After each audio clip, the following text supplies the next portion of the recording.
Okay, so now in this lecture, we're going to talk about how much money you need to start investing in real estate. That's a common question I get from my YouTube channel is, how much money do you need? But there's two ways of looking at this. There's one way of looking at this to say you need the full purchase price of the house, or you need a percentage of the purchase price of the house, or you need knowledge to know where to get what you need to purchase the house. So essentially, you need all of the money that you negotiated for the purchase price of the house. Essentially, that's how much money you need. Now, where you get that from is another story, and I'm going to talk about both of those things in this here lecture. So first of all, let's just talk about the common, answers to this question of how much do you need to start investing in real estate. And so when you start looking at a property, first you got to find a property that you want and that you believe you can afford based on how you plan on financing that house. So, for example, if you plan on using a bank and getting an investor loan, you need about 20% of the money in cash, right? And then the bank will usually finance 80% or less for a typical investor loan. However, you can get a consumer loan um, where you're not quite looked at as an investor yet because you don't have more than three or four properties. And those percentages that you need for your down payment or the cash part of that purchase are usually lower, and the bank will lend you more for like more of a consumer loan. Okay, so let's jump right into it. So technically, the answer to the question of how much do you need, technically, you don't have to have any of your own money to be able to buy real estate, but you have to have a source for where you're going to get the money from to buy an investment property. So some of those sources can include hard money, basically from hard money lenders that specialize in lending money to investors for a high profit margin for the lender.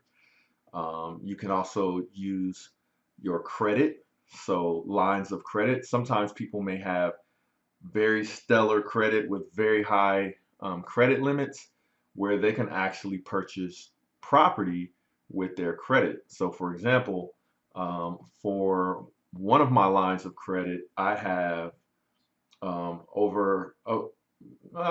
actually have two lines of credit that are over $100,000, and they are lines of credit secured by my real estate. They're home equity lines of credit.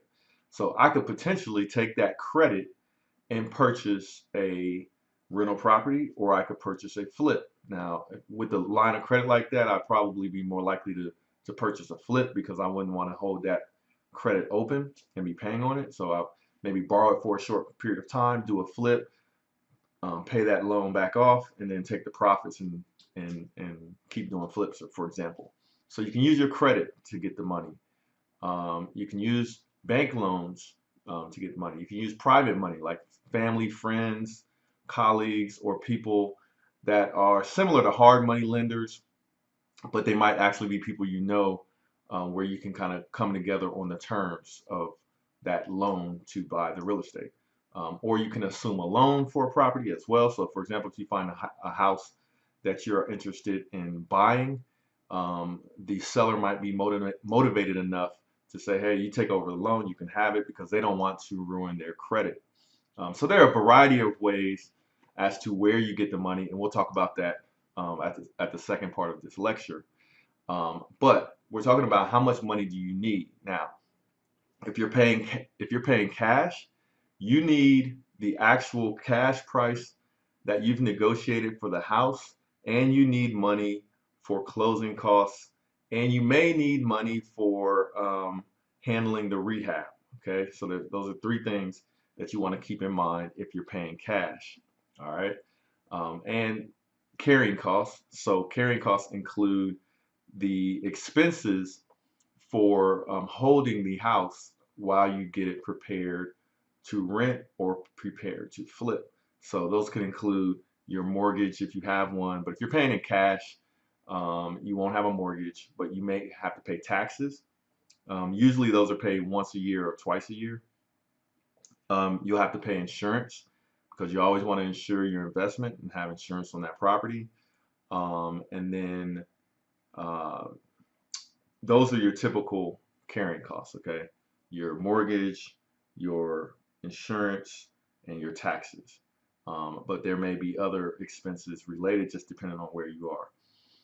But those are things to keep in mind if you want to pay in cash.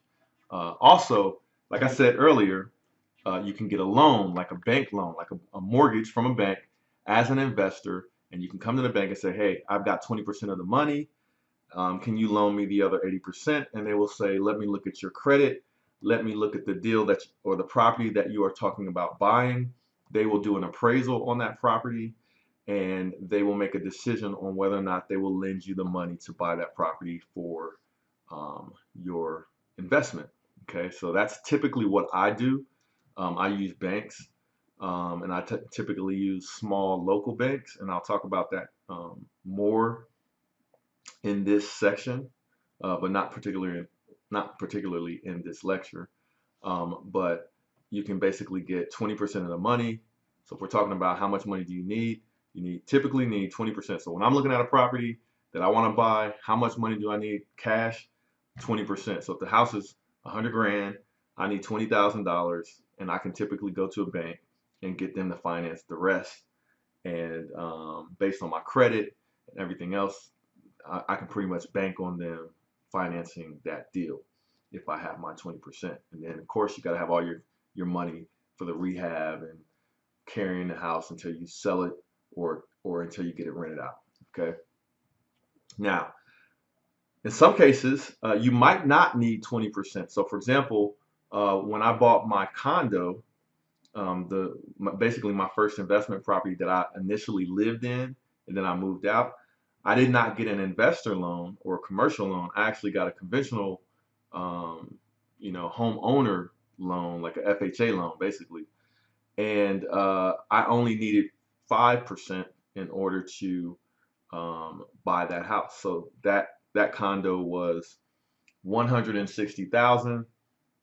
So if you want to know what 5% of 160,000 is, you just put in 160,000 in your calculator and you multiply it times 0.05 and you get 8,000 bucks. So I paid $8,000 to buy that condo originally, and that's all I needed to buy that investment loan. So now, like I said, if you have less than 3 or 4 properties, usually you can get a loan from a bank as more of a consumer rather than an investor, and you can pay lower interest rates. And so there's different types of loan options and loan programs, which are discussed in other parts of this course, where you can pay less of a percentage than 20% for like an investment. You might pay a lot less, as a matter of fact. And in some scenarios, there's even loan programs where you don't have to pay anything down. Like if you're a veteran, for example, um, there's options for that. So now, to just give you a general range, you can pay between 3.5% and up to 20% for a mortgage loan. Now, if you want to go over that and get your mortgage payments lower, you can pay more than 20% for that loan. All right. Now let's talk about where do you get the money from.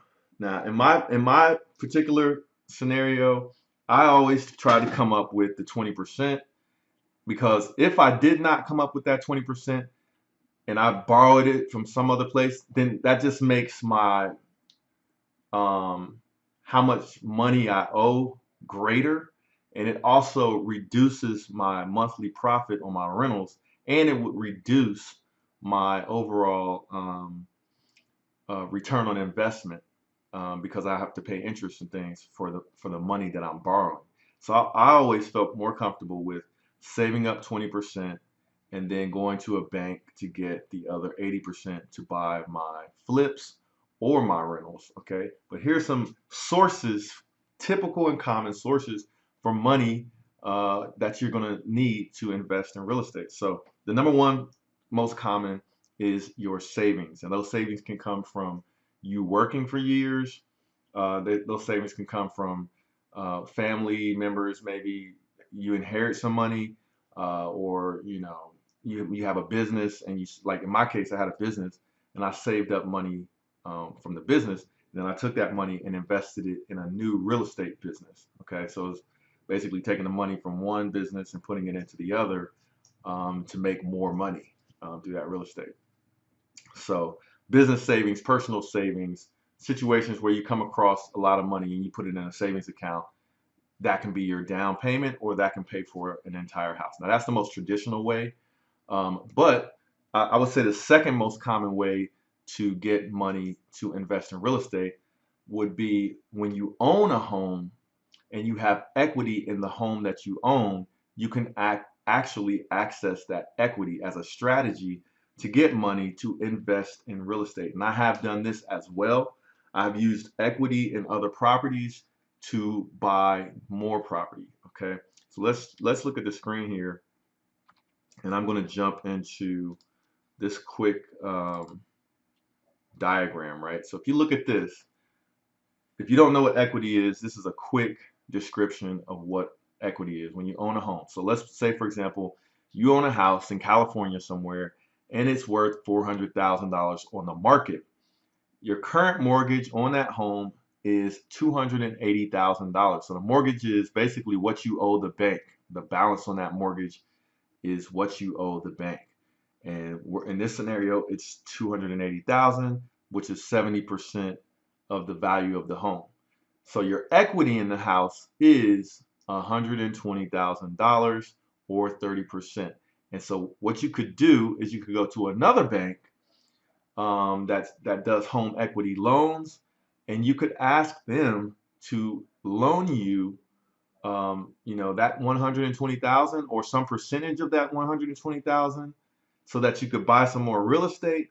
But then they get in exchange for that, that money that they lend you is secured by that house. Okay, so that means you would have two liens on the house from the first mortgage from the first bank, and then the second lien will be from the second bank and that second mortgage. So you would have to make payments on both of those mortgages, but you got to do your numbers, because when you buy that next property and you flip it, you might make so much money where it becomes worth pulling out this home equity, because then once you sell your flip, then you can pay off that home equity loan and have some profit to go along with it.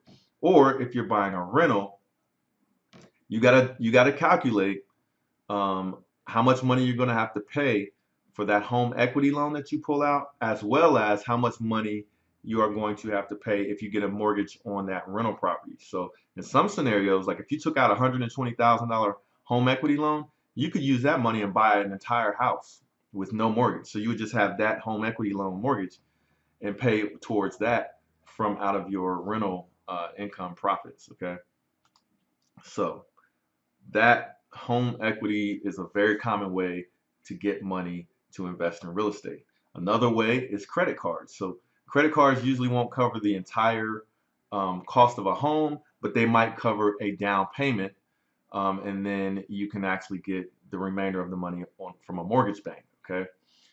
You can also use lines of credits, just like you can use your credit cards. I've done that before. I've never used credit cards really for down payment, but I have used lines of credit, and it's just, to me, it's really the same thing, except for the interest rates on credit cards might be a whole lot higher than a line of credit, especially a secured line of credit.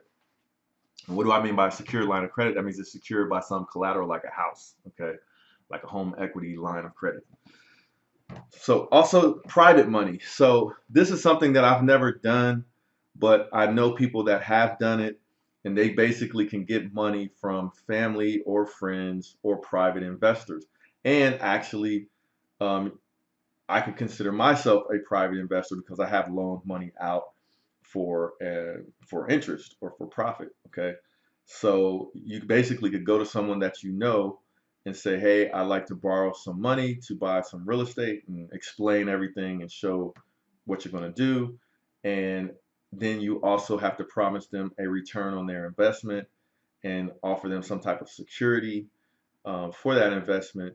And then once you are done with your flip, or let's say you bought a rental property and then you refinanced it later after you fixed it up, you give them their money back, and then you also pay them usually a percentage for a return on investment for them as your private money lender. And then hard money lenders are basically professionals that do that. So they basically invest money in flips. Usually it's in flips because they're the amount of money that they want back from loaning you money um, is so high that you have to really be doing a flip so that you can quickly pay them back and then quickly make your profit. But that's an option, and you can actually go. Let's jump real quick onto to Google, and I'm gonna show you how easy it is to go and find hard money lenders. So if you put hard money lenders in Google, you'll find a ton of hard money lending options. I mean, there's people out here because they're professionals. Like that's what they do. They want to lend money out. But the thing about hard money lending is that they charge you so much money, you might as well be working for them. You know, um, unless you find a home run flip or something where you're going to make so much profit that what you pay them is just a small percentage. Otherwise, man, what you pay them will eat up so much of your profit that you might as well be working for them. So you got to be careful with that. See, like, look at this right here. Hard money is for suckers. There's some things out here, man. But this is an ad, so of course they're trying to sell some product where they can make, some return on investment for lending you money. But anyway, look at this definition here. Hard money loan. A hard money loan is a specific type of asset-based loan financing through which a borrower receives funds secured by real property. Hard money loans are typically issued by private investors or companies. Got it? Good. So that's one source for where you get money for real estate. But I kind of agree with that caption. Hard money is for suckers because they charge so much. You might as well be working for them. Now you can go to big banks, but they're not really my recommendation. But when I say big banks, I'm talking about Wells Fargo's of the world, your Chase Banks of the world, your Nationwide banks, the big banks that have a national brand, all right? JP Morgan Chase, um, US Bank, Bank of America. These are your big banks. Now, the thing about big banks is they usually do consumer loans. But what happens is if the economy starts getting tight and the Fed starts doing things, with the economy and stops lending money, then the big banks are usually they follow what the Fed says or does. And so they can actually go and decide not to lend out any money for home loans at all. And I was banking with Chase when I first got started and US Bank, and I asked them to do investment loans with me, and they declined. They were like, no, we're not doing any of that. Okay, period. But how did I get my deals financed? So last but not least, small local banks. So these are the banks that you usually will see that are like neighborhood or community banks that are only local to your city or only local to your state.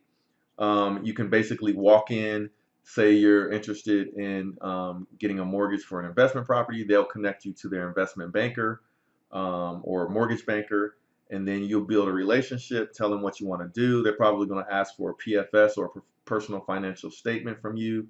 So you can basically build a relationship. And a lot of times, realtors know who these banks are, and title companies know who these banks are. So you build a relationship with realtors, you build a relationship with your title companies. They will recommend to you because they know which banks are lending out money to investors, and they can say, well, talk to this guy at this bank and talk to that guy at that bank, and then you go do that, and you build your relationships with the small local banks, and it's easier to get money that way. And I've done that. And my main sources of funding for my rental properties are through small local banks. All right. So that's what I wanted to talk about in this lecture, to answer the question of how much money do you need and where do you get it to start investing in real estate. So you really got to look at it from the perspective of how you plan to finance the house. So if you plan to get a mortgage, then you typically need anywhere from 3.5% to 20% of the total purchase price. Or if you're going to pay in cash, then you need the entire purchase price as well. Don't forget your closing costs. Don't forget your carrying costs as well when you start doing the rehab and that kind of thing downstream. And then where do you get the money from? Lots of different sources for getting money. You can think outside of the box, but savings accounts, equity in your current home, credit cards, and also you can use equity in rental property. So once your portfolio starts growing, you have more money that you can access through the equity in your rental property. So like if you look at my rental property portfolio, not almost all of my properties I actually have a lot of equity in, and I could pull out equity on any of those properties to buy some other property. Okay. And of course, you want to keep your credit good. So hopefully this lecture was helpful, and I will see you in the next video. Wake up, got a lot more to learn.